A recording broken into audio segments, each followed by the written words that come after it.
తొలిపలుకు channel కు స్వాగతం. నేను లాలిత్య. నేటి ముఖ్యాంశాలు చూద్దాం. 28 కోట్ల జీఎస్టీ ఎగవేత. Orange travels MD Sunil Kumar arrest. Revanth ప్రభుత్వాన్ని ప్రజలు క్షమించరు. బీఆర్ఎస్ సర్పంచుల సన్మాన సభలో కాంగ్రెస్ కు కేటీఆర్ హెచ్చరిక. ఐబొమ్మ నిర్వాహకుడు రవికి ఎదురుదెబ్బ. బెయిల్ పిటిషన్ను కొట్టివేసిన నాంపల్లి కోర్టు.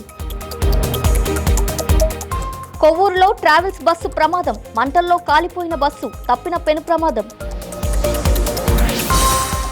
ఆపరేషన్ సింధూర్ పై పశ్చిమ దేశాల కపటత్వం. విదేశాంగ మంత్రి జైశంకర్ ఘాటు వ్యాఖ్యలు. ఆంధ్రప్రదేశ్లో రహదారి నిర్మాణంలో గిన్నిస్ రికార్డులు. ప్రశంసల వర్షం కురిపించిన సీఎం చంద్రబాబు. పోలవరం పనులపై సీఎం చంద్రబాబు సమీక్ష. గడువులోగా పూర్తి చేయాలని ఆదేశాలు. స్థానిక సంస్థల్లో బీజేపీ పొత్తులపై ఫడ్నవీస్ ఫైర్. కాంగ్రెస్ ఏఐఎంఐఎంతో కూటములు అంగీకరించాం. రామ్లీలా మైదాన్లో ఉద్రిక్తత. అక్రమ నిర్మాణాల తొలగింపులో హింస. 5 పోలీసులకు గాయాలు. టర్క్మాన్ గేట్ వద్ద కూల్చివేతలు. హైకోర్టు ఆదేశాలే అమలు చేస్తున్నాం. మంత్రి షీర్షా వ్యాఖ్యలు. డ్రాఫ్ట్ ఓటర్ జాబితాపై ఎస్పీ ఆరోపణలు నిరాధారం. UP deputy CM Brajesh Pathak.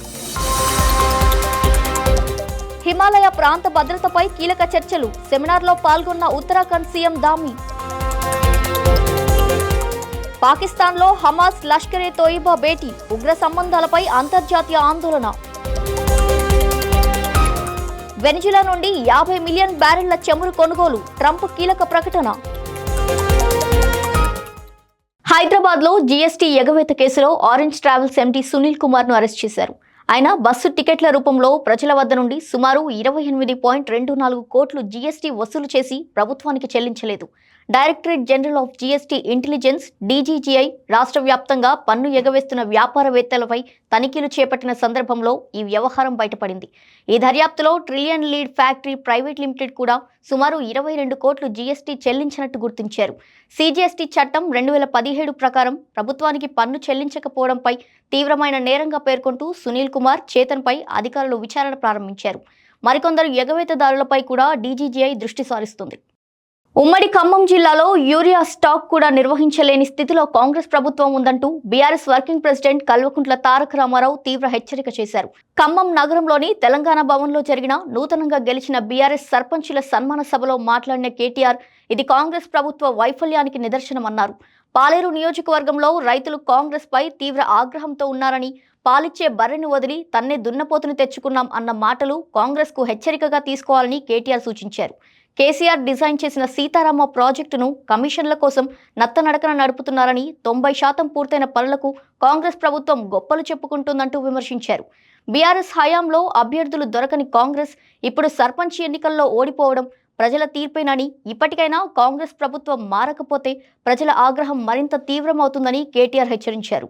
అక్కడి నుంచి ఇక్కడ దాకా వస్తూ ఉంటే ప్రజల స్పందన, ప్రజల హావభావాలు, వారి మాటలు ఇవన్నీ కూడా వింటా వచ్చినాను.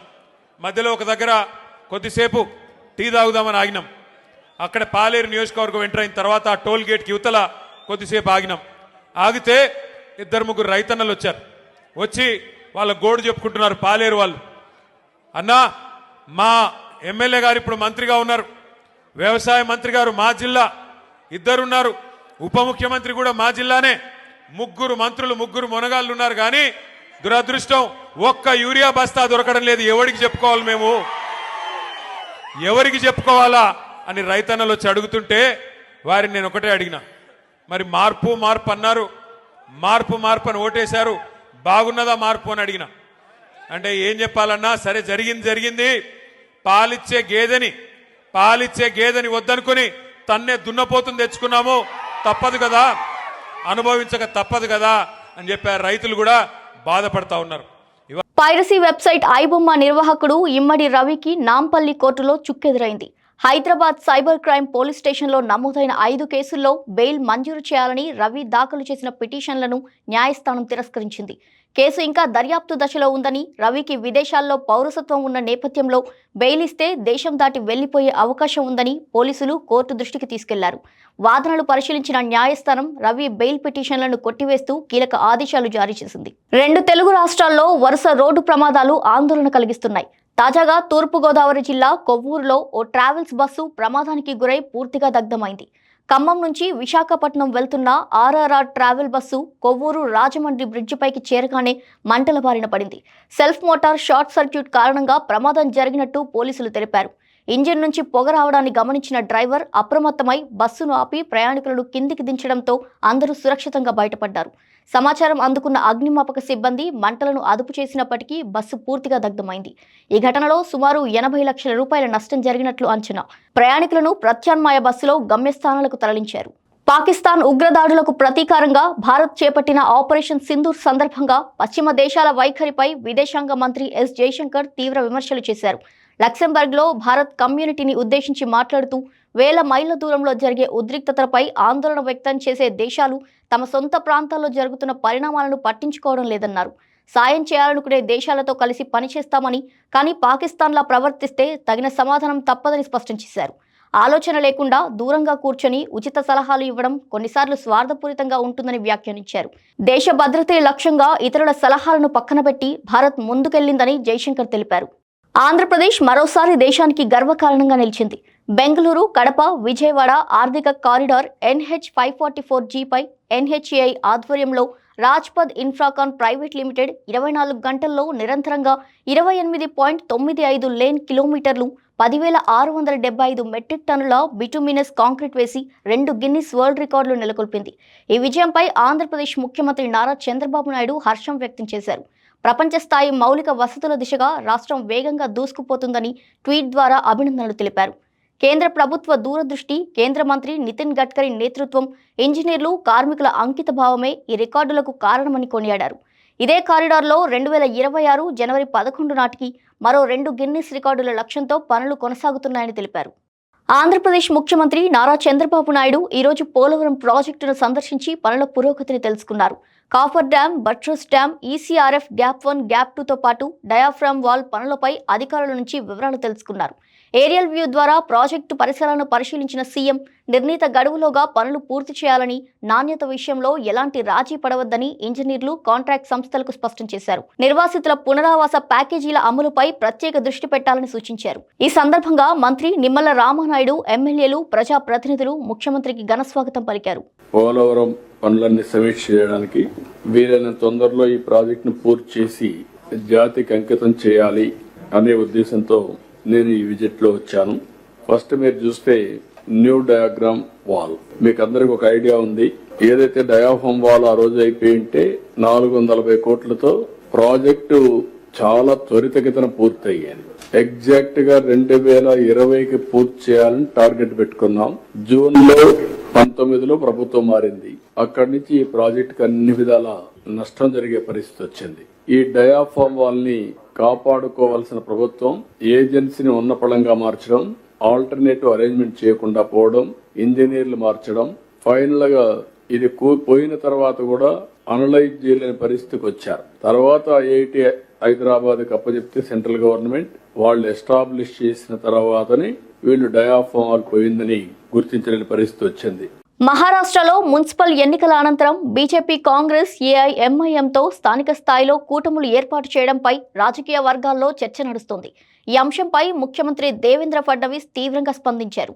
కాంగ్రెస్ లేదా AIMIMతో ఎలాంటి పొత్తులను పార్టీ అధిష్టానం అంగీకరించదని, అనుమతి లేకుండా కూటములు కుదిరితే అది క్రమశిక్షణ లోపమేనని స్పష్టం చేశారు.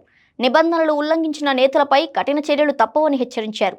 అంబర్నాథ్లో బీజేపీ, కాంగ్రెస్, NCP కూటమి, అకోట్లో బీజేపీ, AIMIM కూటములు వివాదాస్పదంగా మారాయి. ఈ పరిణామాలపై శివసేన ఎంపీ సంజయ్ రౌత్ బీజేపీపై తీవ్ర విమర్శలు గుప్పిస్తూ అధికారమే లక్ష్యంగా అవకాశవాద రాజకీయాలు చేస్తుందని ఆరోపించారు. రాష్ట్ర రాజకీయాల్లో ఈ అంశం హాట్ టాపిక్ గా మారింది. ఢిల్లీ రామ్లీలా మైదాన్ ప్రాంతంలో మసీద్ సమీపంలో చేపట్టిన అక్రమ నిర్మాణాల తొలగింపు చర్య హింసాత్మకంగా మారింది. ఈ ఘటనలో కనీసం 5 పోలీస్ సిబ్బంది గాయపడ్డారు.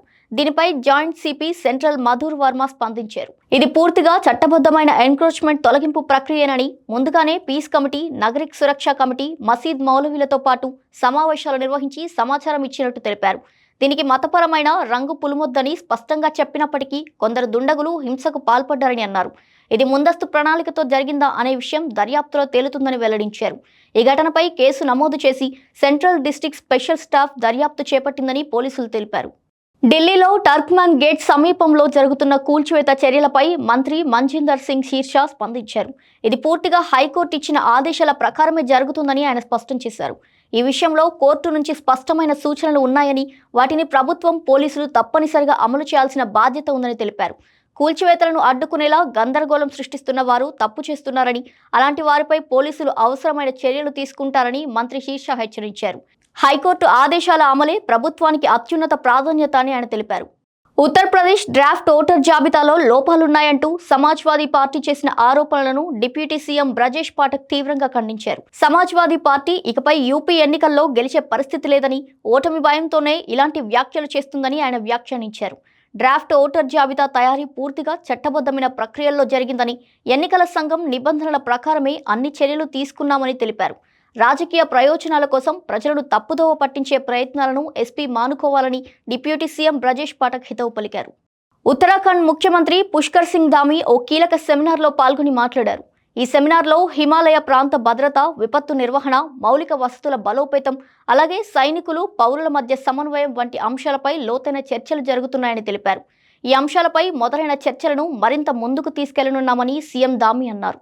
ఇలాంటి ప్రాధాన్యత గల సెమినార్ను నిర్వహించినందుకు భారత సైన్యాన్ని, ఇందులో పాల్గొని అభిప్రాయాలు పంచుకున్న నిపుణులు, ప్రముఖులను ఆయన అభినందించారు. ఉగ్రవాద సంస్థలకు ఆశ్రయం ఇస్తున్న పాకిస్తాన్ మరోసారి వివాదాస్పదంగా మారింది. లష్కర్ ఏ తోయిబా నిర్వహించిన కార్యక్రమంలో Hamas senior commander Naji Zaheer పాల్గొన్నట్టు నిఘా వర్గాలు వెల్లడించాయి. పాకిస్తాన్లోని గుజ్రాన్వాలాలో జరిగిన పాకిస్తాన్ మర్కజే ముస్లిం లీగ్ సమావేశంలో జహీర్ లష్కర్ ఏ తోయిబా కమాండర్ రషీద్ అలీ సంధుతో భేటీ అయినట్టు సమాచారం. ఈ రెండు ఉగ్రముఠాల మధ్య సంబంధాలను బలోపేతం చేసేందుకు చర్చలు జరిగినట్టు తెలుస్తోంది. ఈ సమావేశానికి సంబంధించిన వీడియో సోషల్ మీడియాలో వైరల్గా మారింది. ఇప్పటికే హమాస్ దాడులకు ముందు, పహల్గామ్ ఉగ్రదాడికి ముందు జహీర్ పాకిస్తాన్ పిఓకేను సందర్శించిన నేపథ్యంలో తాజా భేటీపై అంతర్జాతీయ వర్గాలు తీవ్ర ఆందోళన వ్యక్తం చేస్తున్నాయి. వెనిజులా నుండి సుమారు 50 మిలియన్ బ్యారెళ్ల చమురును కొనుగోలు చేయనున్నట్టు అమెరికా అధ్యక్షుడు డొనాల్డ్ ట్రంప్ ప్రకటించారు. మార్కెట్ ధరలకే హై క్వాలిటీ ఆయిల్ విక్రయం జరుగుతుందని, చమురు అమ్మకాలు తక్షణమే ప్రారంభమవుతాయని తెలిపారు. వెనిజులా ఆర్థిక వ్యవస్థను పునరుద్ధరించేందుకు ఈ నిర్ణయం తీసుకున్నామని, చమురు విక్రయంతో వచ్చే ఆదాయం వెనిజులా ప్రజల సంక్షేమానికి ఉపయోగిస్తారని ట్రంప్ తెలిపారు. ఈ చమురు రవాణా, ఆన్లోడింగ్ ప్రక్రియలను అమెరికా ఎనర్జీ మంత్రి క్రిస్ రైట్ పర్యవేక్షిస్తారని తెలిపారు. ఇక ఇదిలా ఉండగా చెవ్రాన్, ఎక్సాన్ మోబిల్, కొనాకో ఫిలిప్స్ వంటి అమెరికన్ ఆయిల్ దిగ్గజాలు వెనిజులాలో బిలియన్ల డాలర్ల పెట్టుబడులకు సిద్ధమవుతున్నట్టు సమాచారం.